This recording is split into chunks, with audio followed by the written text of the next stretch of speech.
Welcome back to the final part of my bottom 100 worst games of all time. Sorry for the delay on this one. At first I was busy with important schoolwork and, I wanted to get that finished. And I finished that, took a break, I started writing the script for this, but then I got sick for a few days, which, is always great. But now I'm still, recovering a little bit. I'm still a little congested, if you could probably hear that, but I just want to get this over with. It's finally time to end this series off. I did leave something special at the end, if you are curious about that. It might be a controversial pick, but I'm sticking with it. Anyway, let's get these last 25 games out of the way. This game has a really cool concept. The Order 1886 takes place in an alternate London where werewolves are rampant and King Arthur's Knights of the Round Table fight back against them. It sounds cool, but instead you get a generic third-person cover-based shooter. Most of the game you fight normal humans and you only fight like a handful of werewolves throughout the game. The weapons are all pretty generic. There are some cool ones, but you only use them for like 5 minutes and maybe only once or twice. Now I want to say half of this game consists of actual gameplay, while the other half is just cutscenes and long walking scenes with stupid-ass letterboxing. Yeah, it's one of those games that try to be more of a movie than a game. I don't think I've seen any game do this idea well at all, except maybe Metal Gear Solid. The story has several plot holes, most plot lines they bring up never conclude, the characters are all really stupid. It's honestly not that interesting. This game was supposed to launch a whole series, but that never happened due to the failure of this game. It's Drake of the 99 Dragons all over again. So when you bought the Wii, you got Wii Sports. When you bought the Wii U, if you bought the Wii U, you got Nintendo Land. Both are just tech demos to show off the hardware, but honestly, they're probably some of the best games for their respected consoles. When the Switch got released, it didn't come with a pack-in game to test out its features. Instead, you need to spend an extra $50 for its tech demo. 1-2 Switch. 1-2 Switch mainly shows off what the Joy-Cons are capable of doing, except constant joystick drifting, but I digress. The whole package is just a bunch of minigames that honestly aren't very fun or worth replaying like Wii Bowling. You also need to play this game with another person because every game requires 2 players or just one person fumbling with both Joy-Cons. So if you're alone, tough shit, you wasted $50. Even if it was a pack-in title, this game is still just bad, and you'll play it for like 10 minutes before shutting it off and playing an actual good game like Mario Odyssey. Oh yes, a mobile game. Dungeon Keeper 2014. I only need to say 2 things about this to tell you why it sucks. EA and microtransactions. Actually, if I just said EA, that probably would have sufficed too. Anyways, everything you do in this game takes an obscene amount of time to do. Like mining a block would take a whole day to do when in the original game it took like 30 seconds. EA wants you to spend your hard-earned money on a game that you're meant to just turn on once in a while when you're bored or when you're taking a shit. You literally need to spend money just to see most of this game. Why even make it free to play then? You know what, even if it costed money, EA would still have crammed this stupid dog shit into their game. This game killed the Dungeon Keeper franchise and is just a big middle finger to anyone who loved the original game. Thanks EA for being scumbags yet again. Whoa. Is that Doom footage I see? Well, yes, it is. Doom, in fact, is a fantastic video game, but a majority of its early ports are pretty shitty. For this entry, I gotta go with the 3DO port of Doom. The development of this port was pretty rough because of the no designated staff to design this port, and the publisher, Art Data, being very big-headed about the whole thing just made it worse. I gotta give credit to Rebecca Heinemann for trying her best with this port. She literally had 10 weeks to finish it. So first off, the screen size is incredibly small, and the resolution is terrible because of it. You can make it a bit bigger, but that comes at the cost of the frame rate being way worse than it originally was, sometimes dropping down into the single digits. It runs worse than the Super Nintendo version. This version also had some false advertisement for features that were never included, like new levels and FMV cutscenes. Those would have been sick. The AI was also butchered because most enemies don't even attack back or take a very long time to attack back. The controls suck ass, and the auto-aim in the original game is way less precise, making it annoyingly hard to hit enemies now. If I gotta say one positive thing about this port, the soundtrack is absolutely fantastic, and probably the best sounding Doom port music I've ever heard. I think if the publisher gave more of a shit about this game, this probably could have been one of the best ports of Doom we've seen. But, oh well. More NES trash. Yo Noid I think could have been an okay side-scroller, but the main problem with the game is that it's very unforgiving. You die in one hit and there are no checkpoints during levels. You have limited continues and getting extra lives is almost impossible. The level design isn't very interesting and can be a bit frustrating at times with enemies flying out of the side of the screen. There's also these mini-games in between levels where you need to select a higher card than the opponent. They are completely pointless and are just a waste of time.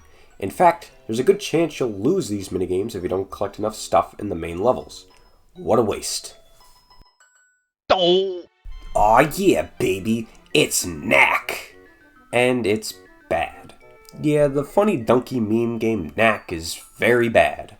Released at launch of the PS4, Knack is nothing more than a glorified tech demo meant to be taken more seriously than it needed to be. The gameplay is a very basic beat-em-up where you essentially just press one button to kill everything and then maybe solve a very easy puzzle. Knack's main gimmick is that he can absorb pieces into his body, making him bigger and stronger to attacks. Theoretically. No matter how big you are, Knack still dies in like 2 or 3 hits, so the whole size difference is entirely pointless. Power-ups are more of a hindrance than helpful.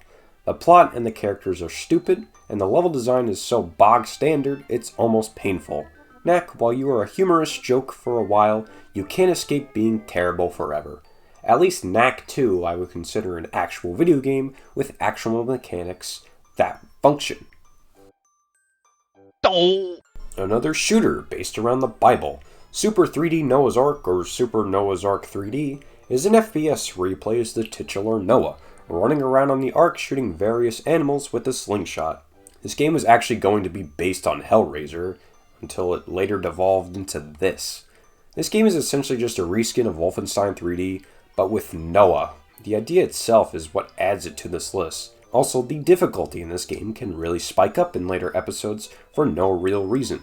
The SNES version is horribly pixelated with pretty crappy controls. The cartridge was also unlicensed, so you had to stick an actual licensed SNES game on top of it to get the game running properly. The PC version is the better of the two, but the aforementioned difficulty is still there, along with weapon sprites taking up way too much of the screen if your resolution is too low. The kings of looter shooters. Gearbox. They give us a looter hack and slash. When you first look at Godfall, your initial thought would be, wow, the graphics are pretty nice. And when you first start playing, the game runs really smooth, and the combat is pretty fun. For like an hour. After that point, the game gets very repetitive. A majority of the loot you can obtain is usually worse than what you already have. The story itself is very boring, and the characters either have no development or are just completely forgettable. Level design gets copy and pasted throughout, the amount of ranged enemy spam is annoying, and there are bugs that make bosses immune to damage. Great. Godfall is also one of those games as a service games, where a lot of the game will be added at a later time, but it's a terrible idea for any game, especially if that game at retail was $70. Also, for some reason, this game has DRM, meaning you can't play offline, even if you're only playing single player. Why do so many games have this as a feature? It's stupid. Get rid of it. Much like E.T., Pac-Man on the Atari is also an infamous game that caused a video game crash in the 80s. So what's wrong with this version of Pac-Man? Well, first off, this port was developed from an unfinished prototype, and it was only given 5 weeks of development time, rather than the 3 to 4 months a normal Atari game should have. The sound effects for eating pellets is this annoying buzz, which gets irritating immediately. The graphics are pretty ugly, even for Atari. I don't know why puke brown and dark blue are the colors they chose, but it looks gross. There are supposed to be 4 ghosts in Pac-Man, but there are only 2 that constantly flicker. The power pellets only last for like 3 seconds before wearing off. No matter how far you progress through the game, the maze layout is exactly the same, and the AI changes from being dumb to super dumb.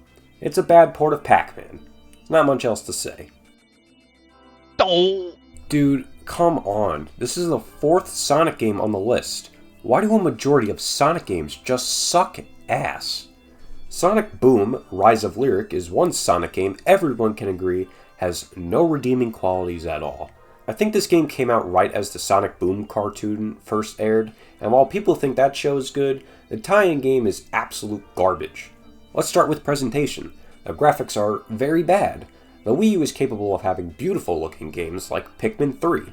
Sonic Boom just looks like a PS2 game.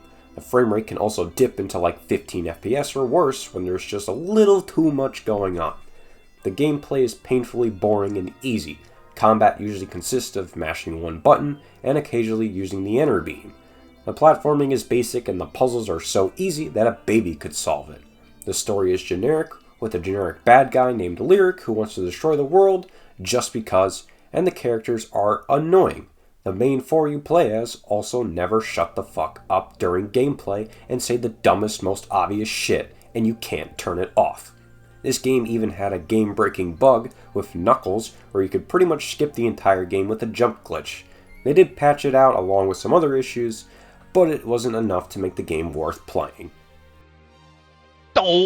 Let's finish this trifecta of really crappy superhero games for the N64 with Batman Beyond: Return of the Joker. Compared to Superman and Power Rangers, it's probably the best of the 3, but it still sucks super ass. The controls are terrible.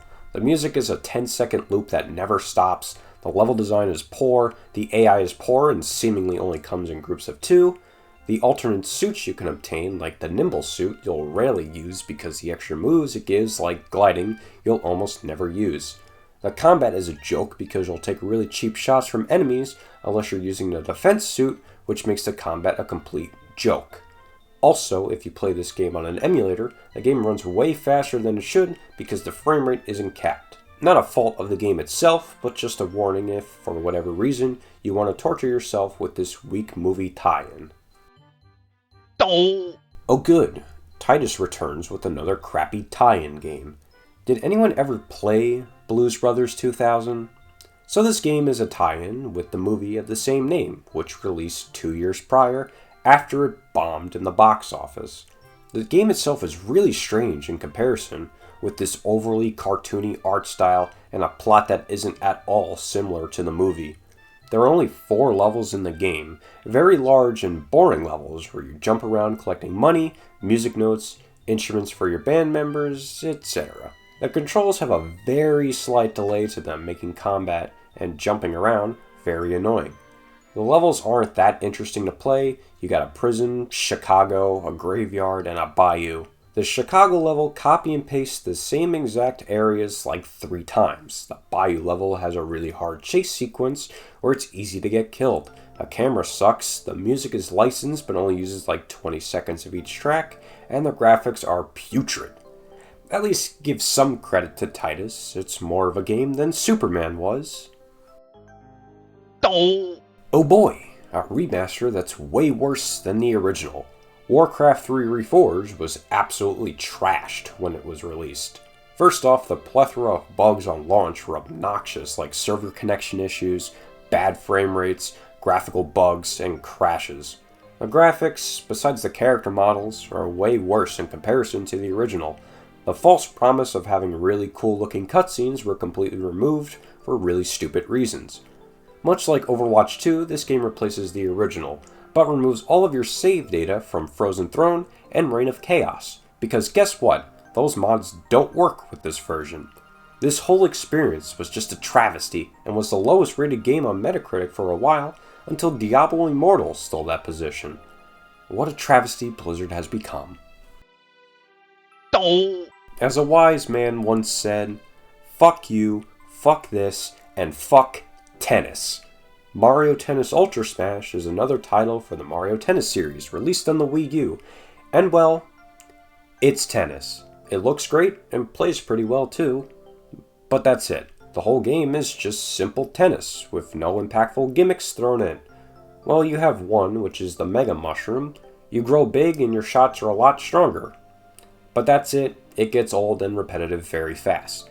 There's essentially no single player mode like in previous titles, rather it's a tournament mode where you play against random characters in the game and try to beat them. There's only a single court with very minimal customization to try and make it more unique. The multiplayer doesn't make the game any more fun, and much like 1-2 Switch, it feels more like a tech demo rather than a game released for $50. I should also add that this game was rushed to meet the 2015 Christmas deadline. Were people really biting at Nintendo's feet to get a tennis game for the holiday? Really goes against what Miyamoto said. A rushed game is forever bad. Alright, I promise that this is the last Sonic game on the list. I'm ending it with a real bad one, Sonic Freeriders. The third installment in the Sonic Riders series, and probably the final game in said series because this game was such an utter failure that it murdered the series. Man, a lot of series murdering games on this list. What's the main issue if you're oh so unaware? The controls. It's a Kinect game, so you gotta use your body to move, except that it does not work at all. Standing like you're riding a surfboard and leaning forward and backwards has never worked in literally any Kinect game I've played. It just doesn't work. It either doesn't read it or it overreads it and you go crashing into a wall. Your back is going to be in serious pain after just a single race. That's how bad it is. Besides that, there's a severe lack of content, the menus are annoying to navigate, the frame rate likes to drop constantly, and every single character in this game gained a different personality and became way more obnoxious or boring. This might be the worst Sonic game ever made. At least the other aforementioned games didn't break my spine in half while playing, and I can actually move around properly. This game is not what its title suggests. Legendary has a pretty cool premise by incorporating mythological creatures and Pandora's box being open and unleashing these creatures. But much like the Order 1886, it falls into a generic shooter bin. The levels are way too uninteresting for a game with a cool premise like this. You go to like 2 cities and a castle with very bleak graphics. The weapons aren't very interesting either, just your generic pistols, shotguns, SMGs, etc. Dying sucks because the checkpoints are so far apart from each other that you'll have to replay large chunks of each stage. Puzzles aren't very interesting and usually boil down to turning a valve or shooting something because the main character thinks that's what you should do. There are parts of this game where things are over-explained and then never explained at all, making you feel lost on the ladder. The graphics aren't that great and the PC version has a literal game-breaking bug which makes it so you can't reach the final boss. You clip through the elevator that takes you to said boss, and die. Unless you know how to fix it inside the game's .ini files, you're never beating the PC version. The main series Pokemon games have been on decline after Black and White in my opinion, but they haven't been this completely abysmal. Pokemon Sword and Shield just flat out sucks. The amount of false advertising we got even before the game was released was insulting. No national decks, and an abundance of lies saying the game will improve graphically and animation-wise. Yeah, that never happened. Unreleased, this game is completely bare bones in terms of content. Let's start with the story, which is akin to the original Pokemon Red and Blue. Go around the region and collect 8 badges to reach the Elite Four, and eventually the champion. There's also a side plot about this thing called the Darkest Day, which honestly isn't as interesting as it's made out to be, and just there to try have some semblance of an interesting plot. All of the characters you come across are just not that interesting, except for like Piers and Bede, however you say his name. They constantly follow you around and appear in like every cutscene. Hop is a wimp and has no confidence in himself throughout the game. Leon is the generic cool champion guy. Sonia talks about shit you don't care about, and Marnie is just there. And even the main baddie, Rose, isn't very engaging. He doesn't even have grunts working for him. Sure, you have Team Yell, who only simp for Marnie and are a major step down from the previous generation's Team Skull. The gameplay is what you expect from a Pokemon game. The main selling point of this game is the wild area.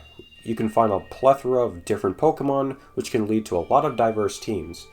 It's neat, but that's the only thing that this game has going for it. There's also Dynamaxing, which usually happens in major battles. You can Dynamax your Pokemon for 3 rounds, making their attacks super strong. Since you can activate it whenever, it makes most gym fights a joke. All of the towns and routes are completely linear with almost no backtracking and nothing to explore. No extra paths and caves to find legendaries or hidden areas. Nothing. The pacing is so bad in this game, it's just gym to gym to gym. Only at the very end of the game do we have to deviate from this monotony. There was also 2 DLCs, which costed $30 each. The Isle of Armor is pretty lame. It introduces a new Pokemon and has a cool fight with Master Mustard, but besides that, it really only adds more Pokemon to the dex. The Crown Tundra is much better because it actually gives you the chance to catch legendary Pokemon and has a really cool multiplayer mode called Dynamax Adventures. But really, both of these could have just been in the base game. The amount of stuff it adds isn't that insane that it justifies an extra $60. Last thing to mention before I stretch this out much longer than I should is presentation. The character models look pretty good, but the world looks really bad. It's very muddy with low textures and low draw distance with Pokemon popping in front of you. The only redeeming thing this game has is the soundtrack, which is amazing. By the time I upload this video, Scarlet and Violet might be out already. Hopefully that doesn't suck as much as this game. Keeping this one shorter, The Fifth Element is another crappy movie-based game. Oh, haven't seen this already. Everything you think would suck does in fact suck. The plot barely follows the movie's plot, the draw distance is really bad, the controls suck, the guns never seem to hit anything, you can barely control the camera, the levels are bad, and the AI works on Dragon Ball logic where one enemy fights you at a time while the other guy just stands in the back and waits. It's another crappy movie game. Not much else to say. I don't know why it took me until entry number 94 to put a Simpsons game on the list, but here we are. This has to be the worst one in my humble opinion. Simpsons Wrestling. Even though wrestling is in the title, it plays more like a Power Stone game than a WWE game. The game is just not balanced at all. Ned Flanders, of all characters, is the most overpowered character because he has this insane lightning attack which does a ton of damage. The controls are really bad, so you're left running around like a dumbass and mashing buttons to hopefully pull off something good. The graphics are ugly and the voices of the characters get annoying after just a few minutes. It's kind of sad knowing that Simpsons games are kind of dead nowadays. The last unique one was a mobile game in 2013. They should re-release this game again with real wrestling engine and a ton of new characters. It might actually be pretty good. Somebody out there thought that this needed to be a game. Color a Dinosaur should not be a game. It's essentially one of those color books you find for like $3 at Walmart, put inside of an NES cartridge and probably worth around $50 when it released. There's only 16 images you can draw on with very limited colors and options for patterns. I think you only get like 5 different colors. The game takes a while to fill up certain areas of the drawing if you use the paint bucket. Why was this made? Mario Paint was already out on the SNES. Why go back to the NES and play something way worse? I don't know. Damn, a lot of movie-based games are showing up now. Land of the Dead: Road to Fiddler's Green is a prequel of sorts to George Romero's movie, Land of the Dead. It's not a bad idea, but the game itself is just awful. Running it on newer PCs is possible, but you have to go through a ton of hotfixes just to get the game to run and save properly. It was released on the original Xbox as well, but it only works on the original and the game itself is way too expensive. The gameplay is broken and easy. Shooting is inconsistent because the aiming is a pain, even standing still. The zombie AI is a joke because they just slowly walk at you until you kill them. The graphics are very bad, the animations and voice acting from the main character are awful, and the music isn't very interesting either. I wouldn't bother trying to get this game to work. Oddly enough though, I played this game last year and found somebody actually playing the multiplayer. That's pretty wild, to be honest. Man, Alone in the Dark has been shit for over a decade. It's sad to see the pioneer of survival horror games go through this. The 2008 reboot of Alone in the Dark seemed promising, but it's a major pain in the ass to play. The combat is really bad and it is a complete slog to try and kill one single enemy, especially since the perspective changes depending on what weapon you use.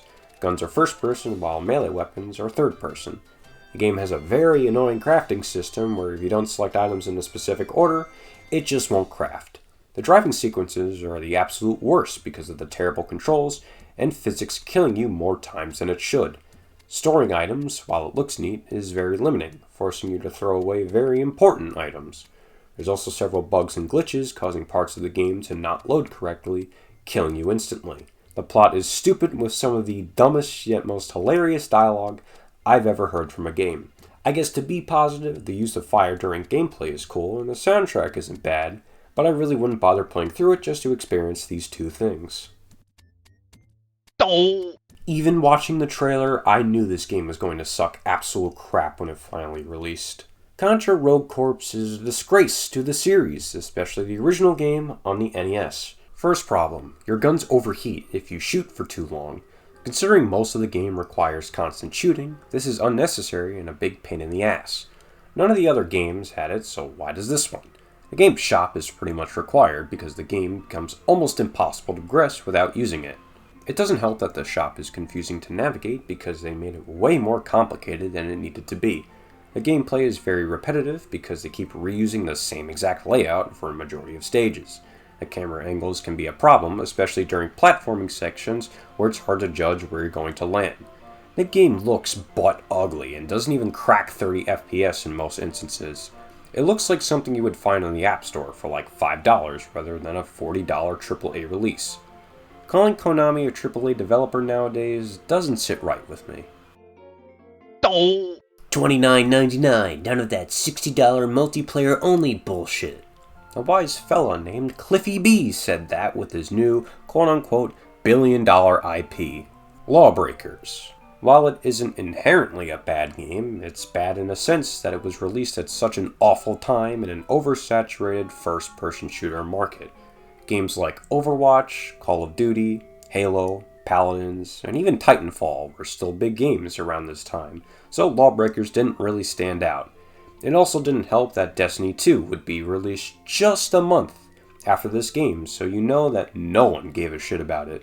It also didn't help that the marketing for this game sucked absolute monkey piss with such fantastic slogans like, "Are you skilled AF?"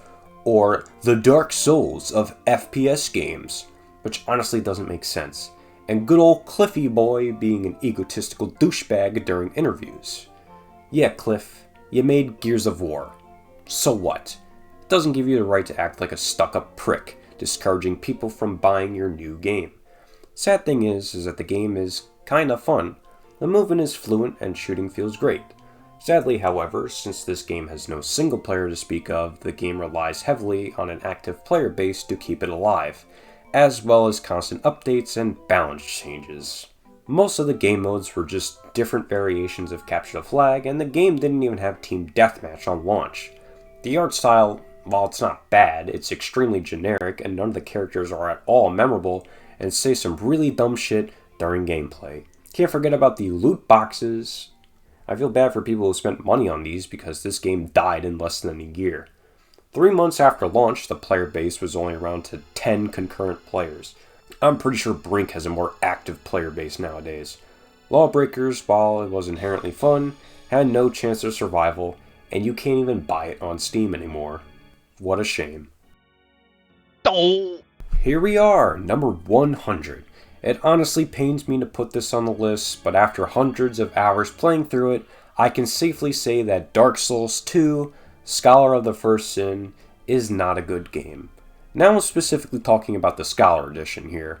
The original release of Dark Souls 2, while it has its problems I'll address, is not nearly as obnoxious as the quote-unquote definitive version of Dark Souls 2.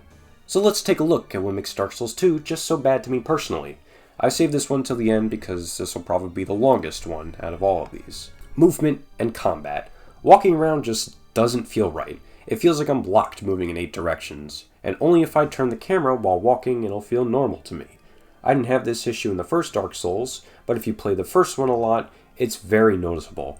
Combat is much slower than the first game. When you swing a weapon in the first game, you could usually mash the dodge button to recover quickly. Depending on the weapon determines how long it'll take for you to recover. Dark Souls 2 has a very long delay after swinging a weapon, even with really light, fast weapons like daggers, meaning if you get ganged up on, there's a good chance you'll take really cheap damage. The lock-on is completely borked. If you're locked onto an enemy and you roll away from them and press the attack button, their character will aim their weapon towards the enemy after a roll. Dark Souls 2 does not have that, so you'll end up attacking in the opposite direction of the enemy. That's awkward. They really want you to play passively in this game with shields, especially since they removed half of your invincibility frames during rolls. Yeah, this sucks. You're pretty much required to level up the only new attribute in this game, adaptability, which increases your invincibility frames and the speed you heal with Estus. It's a terrible mechanic because it removes any semblance of creativity building a character because you need invincibility frames. Even then, the hitboxes for certain enemies are just awful, like the mimics who can attack you and grab you from behind. A lot of the enemies are just annoying to fight, like really large enemies having almost no cooldown during attacks, and attack just as fast as a normal hollow. Healing is a joke too because the life gems are objectively better than the Estus. You can get an infinite amount pretty early on in the game. They're better in the fact you can move while using them, and stack when you use multiple at once. The boss fights are a joke. Before Elden Ring, Dark Souls 2 had the most bosses with an impressive 42. It's quantity over quality with these guys though, because a lot of them just suck ass. A lot of them barely put up a fight, and you can easily just spam them down with basic attacks. Covetous Demon is just a big fat worm who can barely fight back and can be easily killed without a sweat. Prowling Magus is just a bunch of basic mobs in a room, and they called it a boss. Some bosses have artificial difficulty to make it seem like they're harder than they actually are. Old Iron King has this stupid fucking hole in his arena which has killed me more times than the king himself. Or the Royal Rat Authority with those stupid toxic rats which are more threatening than the main boss. Only a handful of bosses in this game I would consider to be actually fun. A lot of them are DLC related, like the Ivory King and Fume Knight. I have more problems with the base game, like level design and other crap like that, but I don't want to drag it out for too long, of course. So let's move on with the Scholar of the First Sin, the definitive version of Dark Souls 2. What does it add, you may ask yourself? Well, all of the DLC is packaged in, the lore is expanded a bit more, and you have a new final boss in Aldrich, which is pretty neat. But the main problem with Scholar is the insane amount of enemies they pumped into each area. They've really turned up the artificial difficulty in this game with an overabundance of enemies in each area. Places like Iron Keep, you're pretty much forced to kill everything just to get by. I don't know whose idea it was to do this, but this is such a terrible decision that this version is inferior to the original, but that's just me. So this concludes my bottom 100 worst games of all time. I had a lot of fun making this list. Your opinion definitely differs from mine, and some games on this list you might actually enjoy. You know, that's fine, unless it's Superman 64, then I'd have to judge you very harshly on that one, because I don't understand how anyone can like that game. I hope you enjoyed this series of videos. I probably won't be doing a top 100 favorite video games anytime soon, but maybe I'll do something like that, like, I don't know, 5 years from now. So see you soon with whatever video idea I come up with next. I might compile all 4 of these parts into one video, but I gotta see on that one. See you later.